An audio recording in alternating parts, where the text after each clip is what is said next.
Welcome everyone to Already Cancelled. We talk about TV shows here. The year is 2021 and the name of the show is Babylon 5. This is season 2, episode 5. It's called The Long Dark. I'm Peter. I'm joined as always by Tara. Hello. I didn't say that yet, right?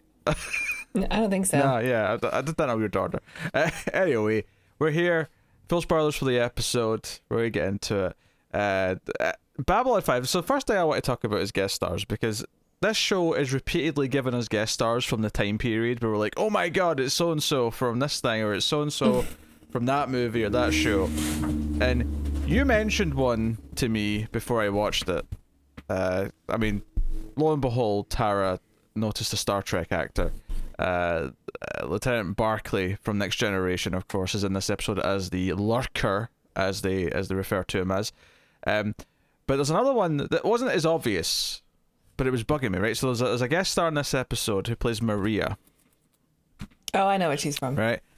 And I just clicked her there because it was bugging me as I was watching it. Like, oh, what do I know her face from? Her face looks really familiar. And she was in a movie called Robot Jocks, which we did on the Ace as a bonus episode for Patreon. I was like, oh, I'm not just crazy, because I was thinking, oh, maybe she just looks like someone else, and that's why I'm not quite placing it. Maybe she's just kind of similar to someone else. But no, she was in Robot Jocks, which is exactly the perfect kind of... I've seen it once, but obviously I'm not going to remember people from that movie in any great detail. So, anyway. That's the one from the Reanimator director, right? Stuart Gordon, yes. Yeah. Or was it? Or was it Lucy Fulci? No, I think it was Stuart Gordon. I think that was the Stuart Gordon one. But anyway, this episode, a mysterious ship, just happens to basically float on past Babylon 5, and they suspect that it's that was weird. It's arriving, and they're like, "What's this? This is strange." And it turns out to be a ship, a very old Earth ship, before we had gate jumping technology. It was a cryosleep ship where people were sent out to just basically be found by someone out in space. And they bring it aboard. There was 2 cryopods on board. Because we've never talked about cryosleep on this show before, because we've got the jump gates. So this is kind of interesting that, before the jump gates, there was an attempt to do kind of like another version of space travel that we've seen in other types of movies and TV. But they bring it in, there's 2 pods, one has a skeleton in it, the man is just dead, he's been dead for a while. There's some weird things to do with his death, but we'll get to that in a minute. But then the woman's not dead though, Maria, she's alive. Barely, because her cryopod's kind of failing and whatever, and Franklin quickly gets her to medbay and but also on the ship apparently was what seems to be a supernatural entity that sucks the organs and the life out of people. And happens to connect to the backstory of Barclay's character, because he was on this outpost during the war 10 years ago, where everyone in these outposts was killed by this entity. And I say seemingly supernatural because obviously I didn't really ever consider it to actually be supernatural, just that it looks supernatural and how it was presented. And it seems like it might even be one of the shadows, or at least something that is either working with the shadows or... lives shadow adjacent. Yes. Like, I didn't get the impression this was literally one of the race that has, been...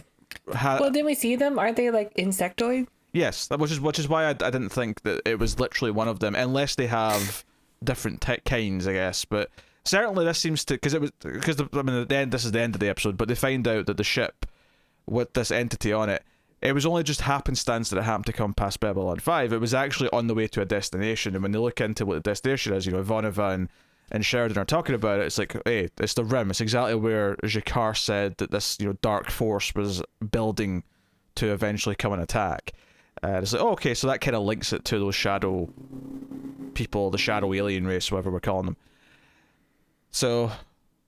yes, but obviously there's a lot to get into. Honestly, I say seemingly supernatural because a lot of the episode felt a lot like an episode of a Supernatural or a Monster of the Week episode of Buffy, or pick your show with demons in it and ghosts in it. It had kind of that feeling to it for a lot of the episode. Even Londo calls it a ghost story. He does, yeah. Londo, who's not in a lot of this episode, but he does pop in and sort of go, what a lot of nonsense, and walks out. He does have one funny... Though I would say that this episode is still really connected to him.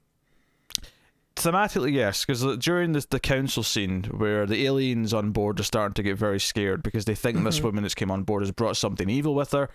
They're talking about a great darkness, a great evil, and Londo poo-poos it, but Jacquard's like, no, this is very interesting, let me listen to this, I want to hear this. There's a moment where Jacquard says, yes, I agree that sometimes evil will wear a friendly face, and right after he says this is a shot where Jacquard's in the foreground and Londo's kind of like sort of just in the background from the angle we're looking at, and it's very sort of pointed. It's very much, yes, Londo. Well, also, this alien thing is leeching off of other people in order to survive, and so yeah, sometimes evil wears a friendly face, but they also talk about how sometimes evil uses a tool of the friendly face to, like, somebody else to work through to get their deeds done, because they compare her to, like, a pretty woman. So yeah, what I was going to say is that either knowingly or unknowingly, right, Londo's kind of like halfway between knowing and unknowing at this point, where he knows some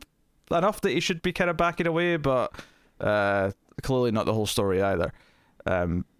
So yeah, so there is some thematic stuff that ties in beyond just this being was on its way to the shadow people at the end of the episode, or so that's kind of the connections to the overall plot. Otherwise, it is a pretty freak of the week style of episode. Again, I don't want to dismiss it too much, because ultimately this being, but there may be more of them. Like when this army comes to fight, like they might bring more of this entity, more of this race with them. Because what it looks like when we eventually see it, it's like a ball of lightning, but it kind of takes the shape of what I would say it looks kind of like a demon. It's got, because you can kind of see like an alien-esque figure in the lightning. Yeah, it's the thing that's in Jacquard's book at the end. It looks like it looks like an animal. It looks like it looks like a dog, or like it looks like the final sin in the Doom games, which is, all demonic designs. What's funny is that when I was actually watching the scene where we see it, I didn't get dog head. It didn't, like... it's got like the snout and stuff. Like, in the book at the end, it looked like your dog specifically, but... Yeah, it looks like my dog.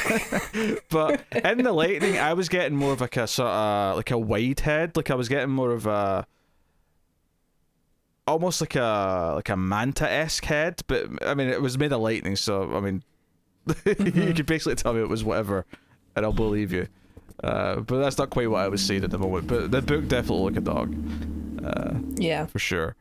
So, because that's the final shot of the episode, is Jacquard's got his old prophecy book out, and it's like a drawing of what this thing probably is. And it continues the theme as well that we've had the last couple episodes, which is Sheridan beginning to believe more and more. At the end of the episode, when Ivanov is like, do you think that's a coincidence that this thing was going to where these shadow beings are building their army? He's like, yeah, maybe a while ago I would have said so, but honestly, after what's happened, he didn't specifically mention the events of the last episode, but we know that's what he's talking about. He's talking about what he went through with his friend, what happened inside the subspace, all that stuff. So, yeah. So it does connect in some ways, but again, the way the episode is formatted, the way it plays is very standalone. There's a spooky thing on board, and we've got this crazy guy, the lurker, who's like, it sounds like he's just talking nonsense. There is that one point though. Okay, go ahead. There is that one point though where he does.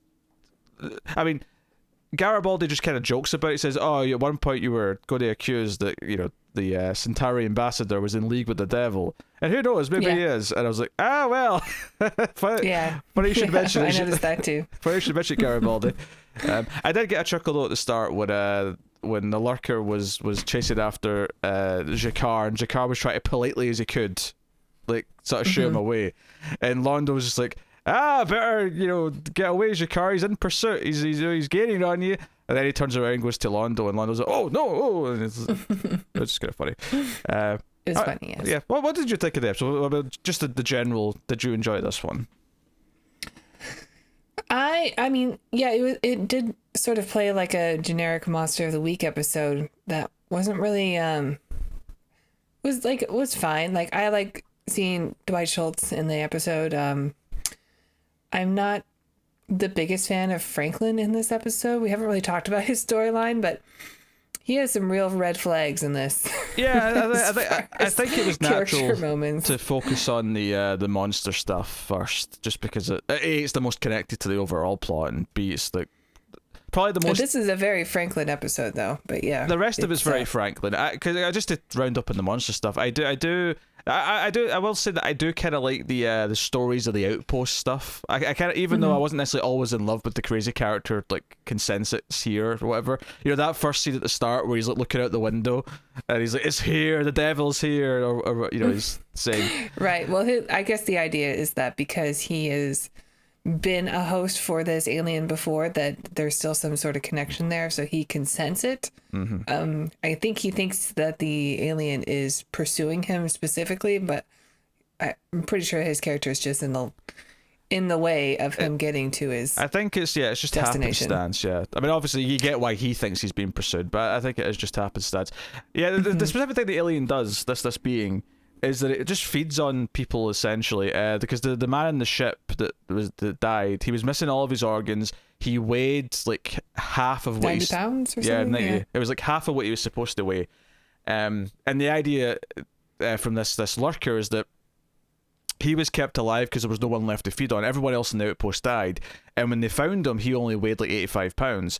And the idea being that, you know, it's not so much that he was a host, because they talk. I mean, they do say it's a symbiotic relationship in a way, but I'm thinking less venom and more like there's a connection as he's feeding on him, kind of thing. But right, yeah.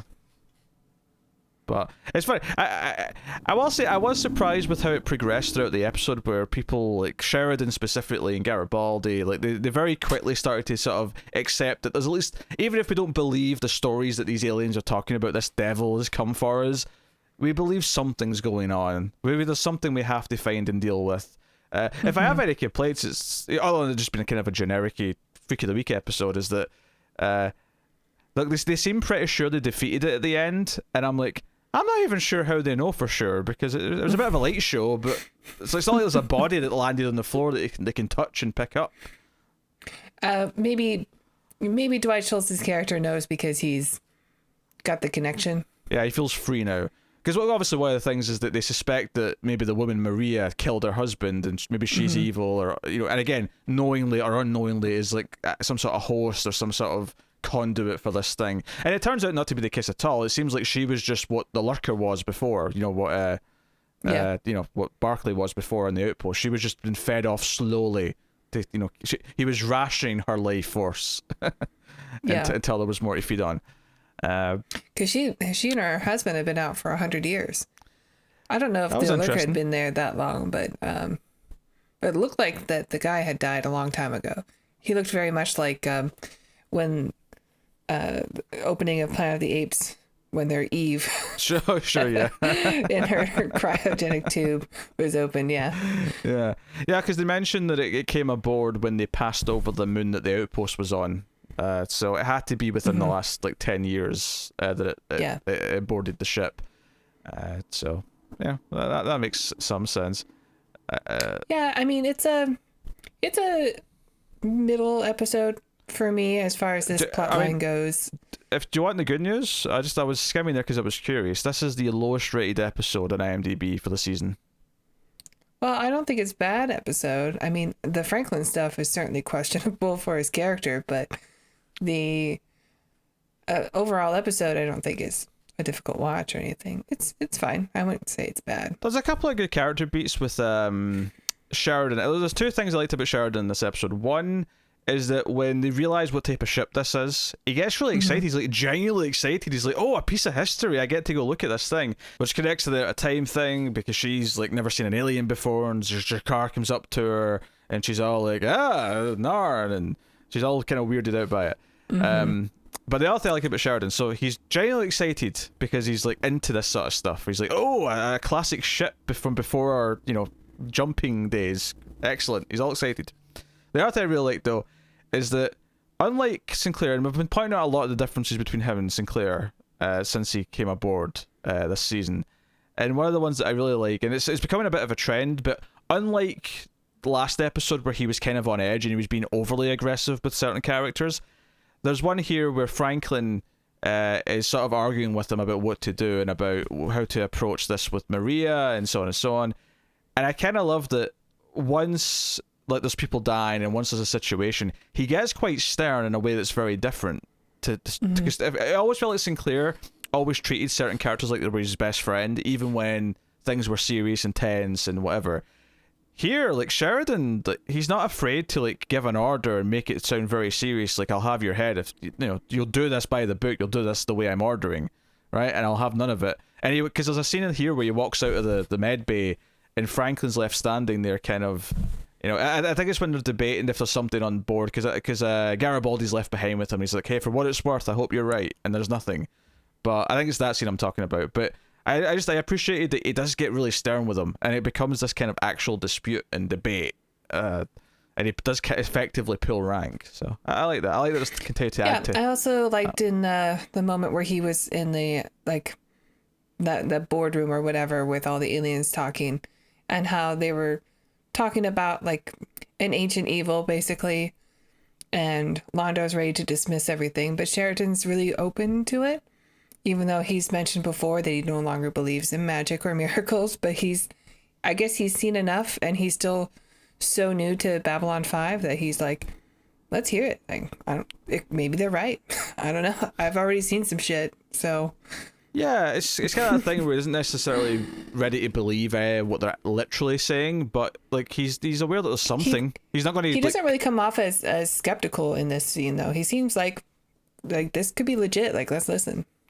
Yeah, I think he's smart enough not to just like close his eyes and ears and be ignorant and go la la la. I don't believe in this, which is kind of the mistake that Londo makes. I mean, it doesn't really hurt Londo in this episode, but of course, this idea that whatever's manipulating him is actually this evil force. The day Londo kind of realizes that is when he gets his comeuppance, or when he realizes kind of, oh wait, these types of things can exist because I am being like controlled by them. So there's a lot of potential there. So yeah, I mean, I think if nothing else, this episode does have a lot of little thematic touches that does tie into the ongoing characters and story that's going on. But okay, I know you're chomping at the bit wanting to talk about Franklin and his dodginess this episode, because even I noticed this. Even I had a moment where they see her for the first time, and it does that thing where he wipes the dust off the cryopod, and the way the camera follows, like, oh, it's a young woman. Oh, everyone, yeah, she's beautiful. And they wake her up, and he has to come and tell her that her husband's dead because she's all excited. He's like, oh, where's Will? Where's my husband? I'm like, Will Wheaton? Is that who you're talking about? Who's Will? But she's like, I'm all excited. Where's my husband? And he's like, oh, I'm sorry, your husband didn't make it, and she's upset. A little detail here that I really liked. I've just remembered it. She's trying to cry and she can't, and he mentions that long cryo sleep dries out the tear duct, so presumably they'll come back in time, but at least for a while she can't cry. I was like, yeah, I don't know if that scientifically makes any goddamn sense, but or if it's just like the actress is incapable of producing tears. So I love the idea that there's a science fiction reason for it. JMS is on set and the actress just can't cry. Like she does one take where she's trying to cry and they're all like, oh, and JMS is just like scribbling on a bit of paper. Okay, here's the new bit of dialogue. Here you go. Say that. This will explain it. She's fine, for the record. Yeah, she's not. I mean, yeah, she's fine. She's TV guest star level. She's not particularly good. She's not particularly bad. No, she exists. She's not a standout. But yes, so yeah, there's like the pan flute that always plays when she's there. Like it's gonna be it's gonna be a weird romance episode where her husband is murdered and she's in love with another guy. Franklin swoops in. It does actually have some of those like bad romance episode of Star Trek kind of feels to it in a lot of ways. Because I don't think the script is supposed to make Franklin seem like he's been a bit creepy. Because he's creepy to us, I think, but I don't think the script's actually trying to make him creepy. This comes across to me as them just really misjudging how things are being perceived and landing. Yeah. I mean, do you agree with that? Do you agree that this is more of a mistake than an intention? Oh, sure. Yeah. Like I'm sure this isn't like I don't know, maybe they're just not as aware. Maybe they have the same Star Trek problem where they only had male writers. Yeah, So because they think that this is a nice thing to do for women. yeah, because the line that stuck out to me is that so this is after she's met Jakar. She has like a bit of a spell where she faints or whatever. I like the idea that Jakar is checking out the new stock also. He does like Earth women, that's true. He does. he's into the Earth ladies. But she wakes up, right, and she's like, oh, and she's like, oh, you fainted, and she's like, where am I? And he's like, you're in my quarters. It was closer than Medbay. And I'm like, whoa, Franklin. And I'm sure he means well, but not okay. bit dodgy, bit on the dodgy side. She woke up in his quarters. It felt a bit. Yeah, and he's all up in her face. He's like touching her face, and then she goes in for the kiss, and it's like, oh, it's her fault that she kissed him or whatever. So she must be into it. Like, I don't know. Yeah, it was all a bit weird. But even the ending of this is weird as well, because up until this point in the episode is revolving around her more than anything else. But then after this scene, she kind of fades to the background, and it's more about investigating the lurker and like what he's talking about and investigating the entity on the ship. So she kind of like disappears for like a lot of the last half of the episode, and it's Garibaldi talking to the lurker guy, trading war stories, him being sympathetic towards him because he was in the war too. He recognizes the PTSD and everything else he's going through. So she kind of disappears, but there's a scene towards the end where she's with Franklin again, and she's like, "Oh, I'm going to go back to Earth and see what I missed," and they're talking like. Like the way they're talking about how they've got feelings for each other, like, oh hey, maybe I'll come back if you're still interested, and he's like, yeah, I think I might be, and I'm like, why have you got such a bond already? It felt a bit forced to me. It was weird. And I mean, like she said, it was like for her, it felt like she said goodbye to her husband, or like, I love you, the day before, and then they went to sleep, and then she woke up 100 years later and he was dead. I think that the moment where she kind of half kisses Franklin is the night after the morning, that same day that she found out her husband was dead. that is the turnaround. I mean, like, maybe she's just taking this tragedy thing a little bit in her own way, but Franklin, as a doctor, should be able to recognize that this is highly inappropriate. I was also thinking and should step away. But I was also thinking, didn't he start a relationship with the old woman's daughter? You remember with the device, that episode towards the end of season 1? I guess that didn't work out. I guess that fell through. They didn't hit it off. Yeah, I guess he's going to be the Riker, but Riker loves consent. That is his thing. Riker would never pull one of these. My quarters were closer. Check out my metallic sheets. And to be fair, it never goes any further than that, but it felt like such a dodgy line where I'm like, this is such a tactic. This is shady tactic 101 right here. It stuck out to me. Not cool. Yeah. I wonder if Garibaldi's looking pretty good right now. I mean, he's pretty open about his perverse, That's what he is. Oh, actually, there's a fun little Garibaldi scene where he's eating like dinner, and there's like an alien eating next to him, and he's got like a live like alien snake thing on the guy's plate, and Garibaldi's like freaking out.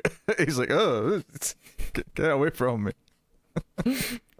I think the guy like offers him some. He's like, no thanks. He does, try to quit. Yeah, try to cut down. He's nice enough about it. I wonder if like Franklin romances are just going to be this show's version of like Crusher or Troy romances, where they just never quite work. They're never that good. Yeah, I mean, maybe. Who knows? We've only had 2, but we haven't had a lot of Franklin-centered episodes. No, and I would say that this one is definitely worse than the last one. The last one wasn't too bad, but like, it wasn't the best part of the episode. The more interesting part of the episode was the moral quandary of the device and the fact that it was a serial killer and stuff. Here, it kind of does overtake like a big chunk of the episode as their weird kind of romance that's going on. So, but like I said, I not that average ratings in IMDb are everything, but this is the lowest rated one, so it kind of does indicate that this is the weak point. And hey, I will say this is a better episode than TKO, so... Yeah, I mean, I agree. I think that's worth something. This is probably the lowest character moment that we've had in the show so far, though. I'm thinking. You're probably right. I'm just trying to think if there's another one that I would rate lower. But I mean, overall, it's not terrible. It's not a terrible episode. No. Just, one of those things that hasn't aged very well. Yeah. I mean, it doesn't help that it's just not that great an episode overall. I mean, like I say, it's not like a bad or terrible episode. It's just, it falls into a lot of TV tropes. The attacks of the entity on a couple of random people are very kind of cheesy. The POV where someone's just like looking up and like, oh! And yeah. That's consistent with the budget of the show. Yeah.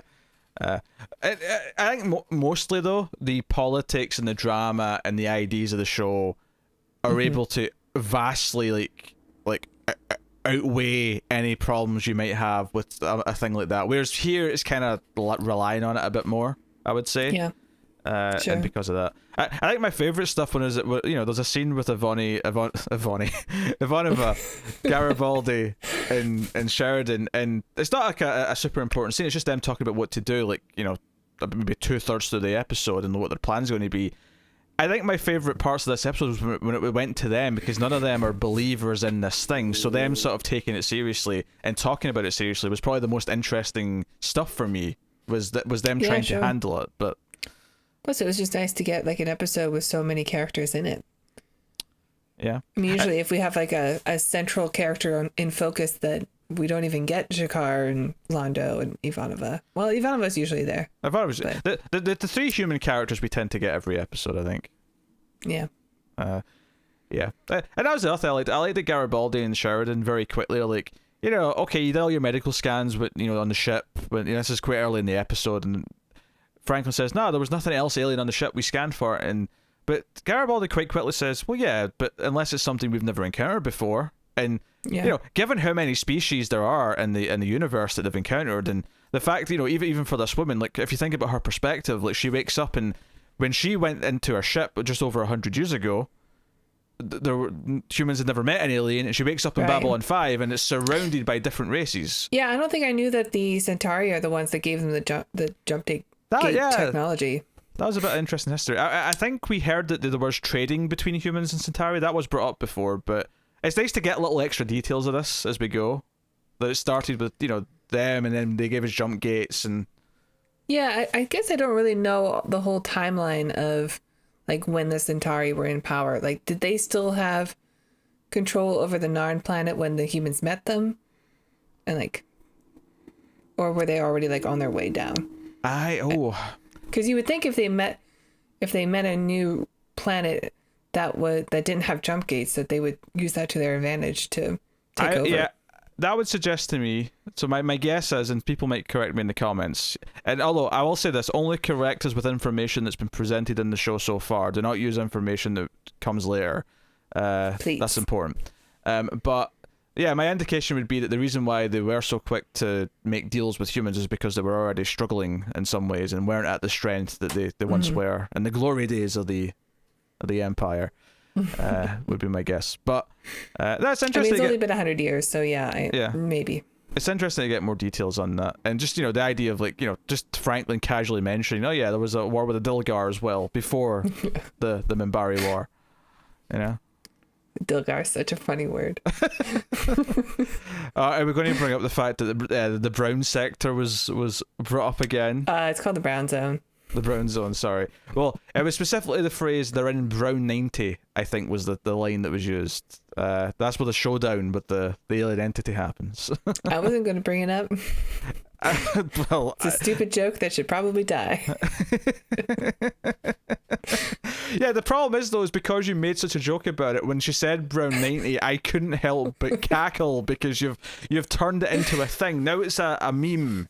Yeah, well, joke's on me because my dog has diarrhea and I've been dealing with a lot of Brown Zone past few days. And the demon in the book looked like Foxy, so... Oh my god, it looks just like my dog, if my dog were a demon. I need to get that picture framed. Add it to my collection, my shrine.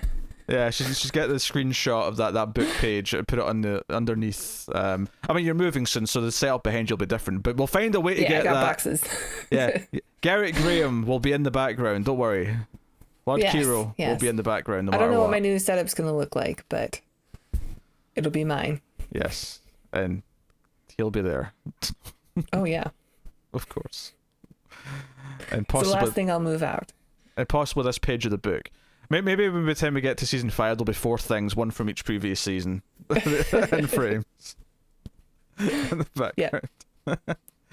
Who knows what the third thing could be? We'll find out next season. But yeah, so yeah, I don't think this is going to be an episode that we remember super fondly or talk about all that much.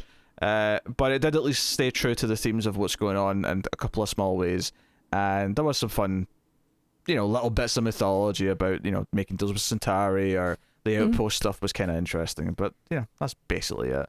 I will say that the actor who plays Barclay in Star Trek and the Lurker here, I will say that I don't. This is not shaming anyone or talking about a weird thing about his appearance or anything, but in the very intense scene where him and Garibaldi are talking about the past and he's telling them about the outpost, it really occurred to me, and I noticed that his nostrils are kind of a weird angle where I feel like I could see up his nostrils the entire time. Like, looking dead ahead at anyone, it feels like you can see, just a bit of shadow there, right? You don't see up them, right? But for some reason, his nostrils are just kind of angled a little bit that I feel like I could see up them the whole time. It was weird. But the camera wasn't at a low angle looking up. It was just, I don't know. I don't think I noticed. This is the sort of weird. I noticed him sort of getting, as he was breathing, it was like expanding and. He's got a unique face. This is such a nothing, but it was going through my head in the scene. His nostrils were really sticking out to it. Yeah, Dwight Schultz is. He's an interesting guy. He obviously I like him because of his character of Barclay, and I like the A-Team, but he's got interesting politics that he's very vocal about that I'm not on board with now. But it's still fun to see him because it's Star Trek royalty, really. So. Sure. And I'm a loyalist. I'm loyal to the royal. Yes. So cool. But there you go. That's the episode. I think that wraps it up. Wrapped it up with his nostrils. So let us know what you thought of the episode in the comments below. Please do like and subscribe. These things are very important on YouTube. It is what helps the YouTube channel grow and more people find the videos. YouTube puts it on the algorithm, or in a better place in the algorithm, or whatever. The algorithm is our great evil that needs to be studied and conquered. Yeah. We know that the fans are out there. They find us. Mm-hmm. And hopefully they don't mind us taking the episode one at a time. We're not fans. We're not super fans yet, so maybe we have a little bit of criticism. But overall, we like the show. Nothing wrong with a bit of critique. What is that? Not every episode's going to be gold. That's just TV, right? As much as Tara will refuse to accept that there's a episode of Star Trek that's less than a 10 out of 10. I have admitted that there are many. Code of Honor is not great. It's a 9 out of 10. 9 out of 10. That the racist racism ass stuff, episode. knocks it down a point. Oh, episode is garbage. Sorry, garbage. Tara, please do plug the Patreon. If you enjoy our reviews, please check out our Patreon page. It's patreon.com/MalifusTV, and if you donate, it says $1 per month, you will get access to bonus episodes for other shows we do. And if you donate $5 per month, you'll get access to these Babylon 5 reviews 1 week early. So be ahead of the game. Thank you. Yeah. You also catch us on Twitter at mail_fuzz for channel updates. But otherwise, that is us. Thank you once again for watching or listening. We always appreciate it. Keep watching Babylon 5. Just don't give away the home world.